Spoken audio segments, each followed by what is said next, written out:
All right, welcome back to our next segment. On our last segment, we stopped with working with our kabasa. So now we're moving into actually playing on the drums. So we're going to start off with using a practice pad, which is what you see in front of me, and we're going to use drumsticks. Okay, so there's two methods to holding the drumsticks. One is match grip. Match grip is actually where you have your thumb to the side and your fingers are around the stick. Now you don't want to grab the stick like you're holding a baseball bat, because then the stick won't bounce, okay? And the other one is just match it, okay? So you want the sticks to be able to bounce, all right? So you just gotta keep making sure that they bounce so it's working for you. Another stick position is called traditional grip, okay?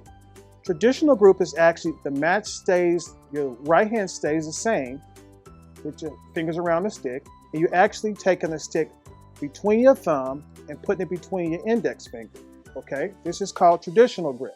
You still want the sticks to be able to bounce. That's very important. Okay, and the drumsticks that I use are Vic Firth. I use Vic Firth because it has a flag on it and it tells you the balance point of the stick. So if I dropped it, the stick will keep bouncing because that's my balance point. Same thing with the left. If I bounce, let it drop, it's going to bounce like so. Okay, so just remember, this is called traditional grip. This is match grip. So if you really watch a lot of HBCU marching bands, you see them playing traditional grip. They play with this way, okay?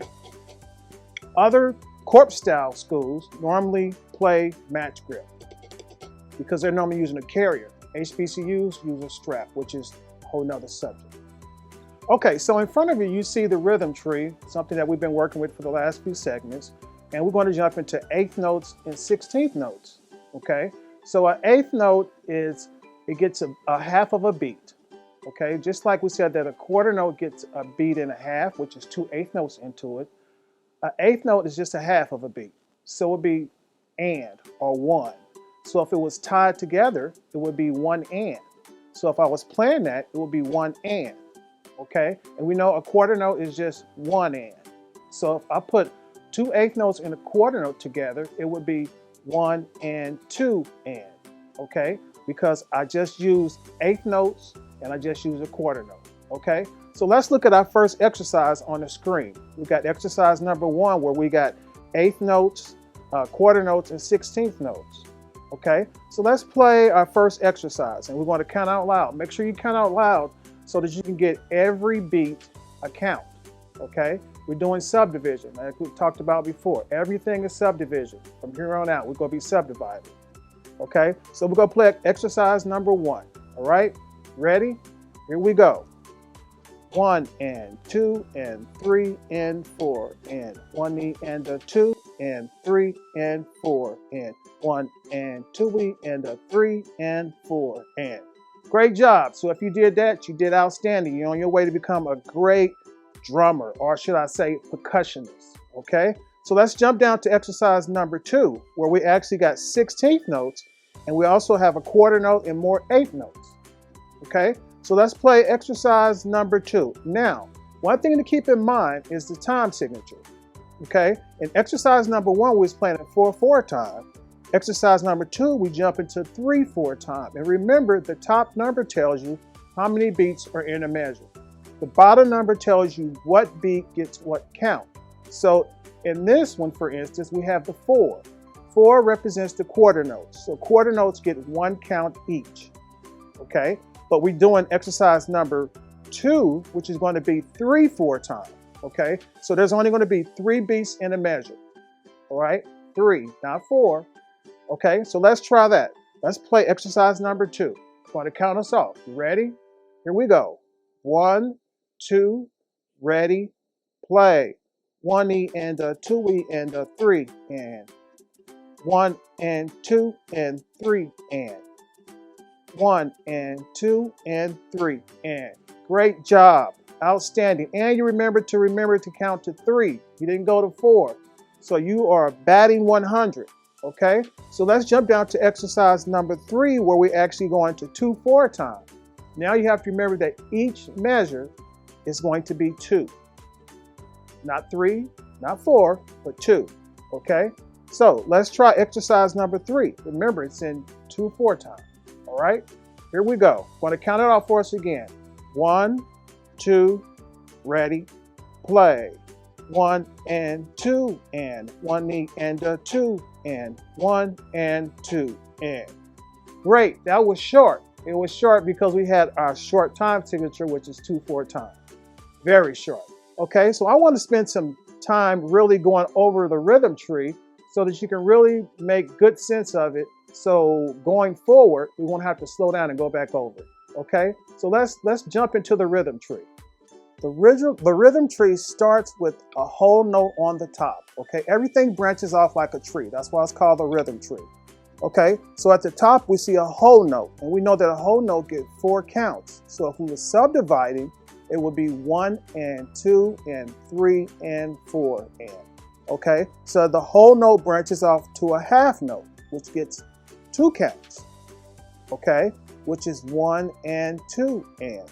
And then those quarter notes branches off the half note.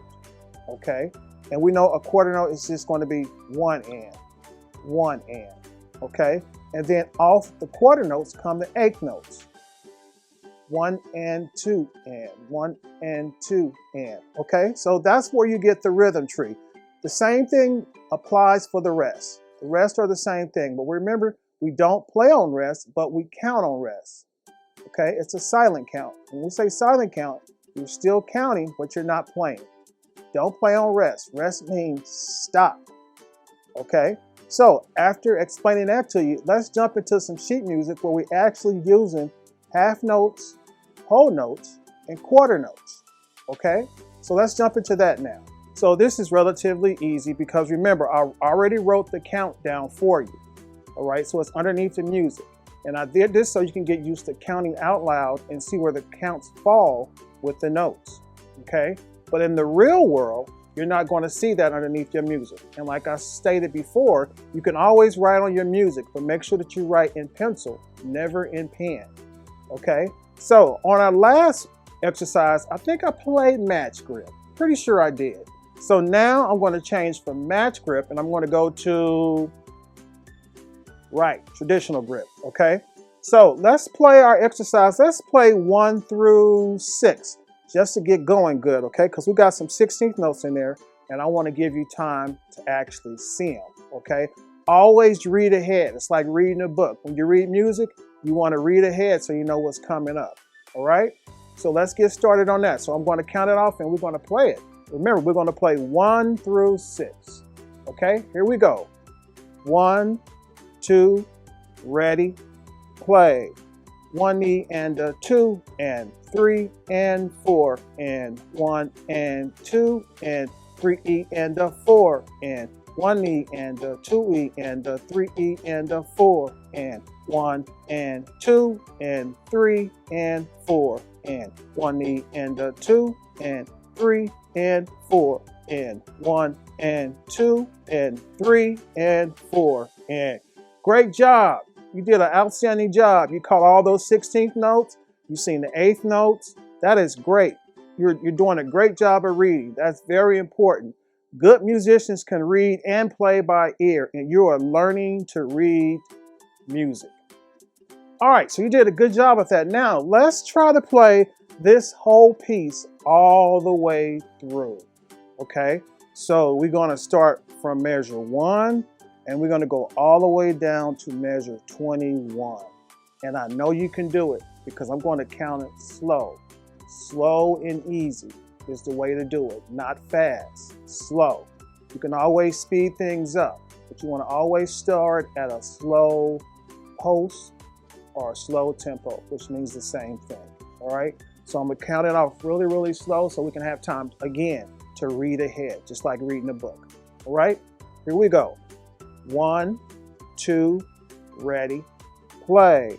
1 knee and a 2 and 3 and 4 and 1 and 2 and 3 E and a 4 and 1 knee and a 2 E and a 3 E and a 4 and 1 and 2 and 3 and 4 and 1 knee and a 2 and 3 and 4 and 1 and 2 and 3 and 4 and 1 and 2 and 3 and 4 and 1 and 2 and 3 and 4 and 1 and 2 and 3 and 4 and 1 and 2 and 3 and 4 and 1 and 2 and 3 and 4 and 1 and 2 and 3 and 4 and 1 and 2 and 3 and 4 and 1 and 2 and 3 and 4 and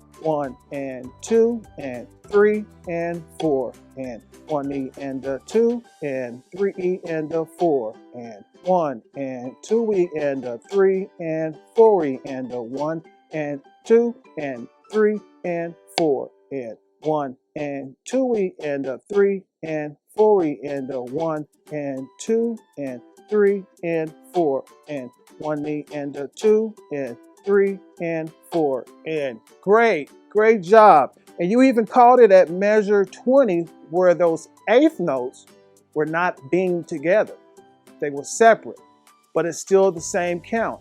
Just because something is not being together does not mean it doesn't get the same count. It does. Just like 16th note, if 16th notes were separate, it's still the same thing. It still gets the same count, okay? You guys did good reading this music. You're coming right along, reading 16th notes, 8th notes, and quarter notes. You're doing outstanding. So keep up the good work. See you next time.